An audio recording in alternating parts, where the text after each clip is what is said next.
शेकाप प्रवक्त्या चित्रलेखा पाटील यांनी मंत्री भरत गोगावले यांचा एक व्हिडिओ व्हायरल करून कॅश बॉम्ब फोडलेला होता।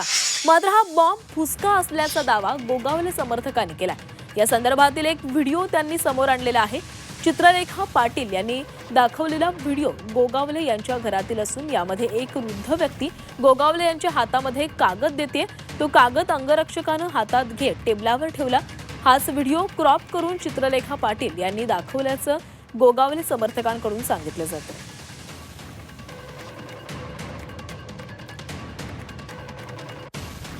तर मंत्री गोगावले यांचा एक व्हिडिओ चित्रलेखा यांनी पोस्ट केलेला होता आणि त्यानंतर आता गोगावले समर्थकांनी उत्तर दिलेलं आहे। हा जो कॅश बॉम्ब होता तो फुसका निघाल्याचं गोगावले समर्थक म्हणतात।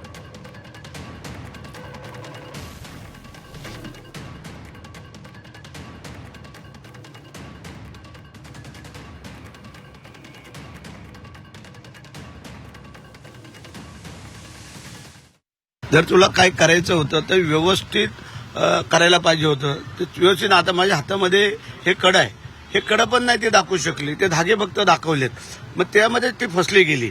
म्हणजे मला जे वाटतंय ते, कारण हे माझ्या गेल्या अनेक वर्ष माझ्या हातामध्ये आहे आणि ते हातामध्ये ते कुठे दिसत पण नाही। जसं आमच्या महेंद्रशेठ दळवीच्या हातामध्ये गोल्डचं घड्याळ दाखवलं उजव्या हातामध्ये, तो गोल्डचं घड्याळ कधी वापरत नाही, काळ्या पट्ट्याचं घड्याळ आहे। म्हणजे ह्या ज्या काही गोष्टी आहेत ह्याच्यावरती आता आम्ही अब्रू नुकसानीचा दावा पण टाकतोय आणि कदाचित वेळ आलीच या 2 दिवसात सभागृहामध्ये पण आम्ही तो मुद्दा उपस्थित करण्याचा आम्ही विचाराधीन आहोत। कारण जर असंच ते खोटं नाटक करून जर एखाद्याला बदनाम करून त्यातून नको तो एखादा प्रकार घडून जाईल, तो होऊ नये म्हणून आम्ही आज पहिलं मुख्यमंत्री उपमुख्यमंत्री कानावर घालू।